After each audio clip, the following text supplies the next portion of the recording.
জন্মদিনে কেউ চায় দামি উপহার, কেউ চায় নতুন গাড়ি, কিন্তু স্পেনের বিস্ময় বালক লামিনে ইয়ামালের জন্মদিনের একটাই চাওয়া, ফ্রান্সকে হারিয়ে বিশ্বকাপের ফাইনালে ওঠা। বিশ্বকাপ সেমিফাইনালের আগের দিন স্পেন দলের হোটেলে ছিল উৎসবের আমেজ। সতীর্থদের করতালি আর হাসি আনন্দের মধ্যেই ১৯তম জন্মদিনের কেক কাটেন লামিনে ইয়ামাল। তার সঙ্গে জন্মদিন উদযাপন করেন মিডফিল্ডার ভিক্টর মুনিওজো। কেকের মোমবাতি নিভিয়ে ইয়ামাল বলেন, আমার একটাই ইচ্ছা, ফ্রান্সকে হারাতে হবে। আমার এই জন্মদিনকে স্মরণীয় করে রাখতে চাই ফ্রান্সকে হারানোর মাধ্যমে। আমরা ১৯ তারিখ পর্যন্ত একসঙ্গেই থাকব, আর আমরা ওদের হারিয়েই ছাড়ব।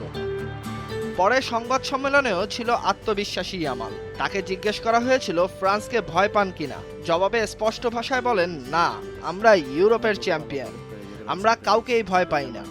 জন্মদিনের সেরা উপহার কি চান, এমন প্রশ্নে তার উত্তর ছিল আরও সহজ, আমার নিজের জন্য সবচেয়ে বড় উপহার হবে আগামীকাল জয় আর নিউ ইয়র্কে বিশ্বকাপ ফাইনাল খেলতে যাওয়া।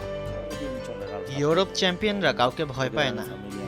এদিকে Spain coach Luis de la Fuente বিশ্বাস করেন ইয়ামালের আসল বিশ্বকাপ এখনো বাকি। তিনি বলেন, ওকে শুধু খেলাটা উপভোগ করতে বলেছি। আমি আশা করি ইয়ামালের সবচেয়ে বড় বিশ্বকাপ মুহূর্ত আসবে ফ্রান্সের বিপক্ষেই।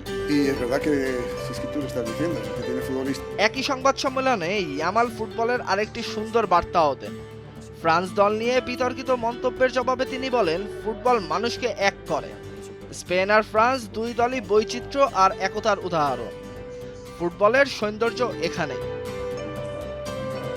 ১৯তম জন্মদিনে কেক কেটেছেন ঠিকই, কিন্তু আসল উদযাপন এখনো বাকি।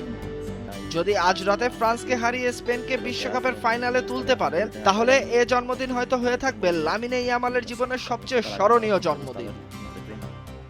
তাহসিনুল বাকি, ফাহিম, ভোরের কাগজ।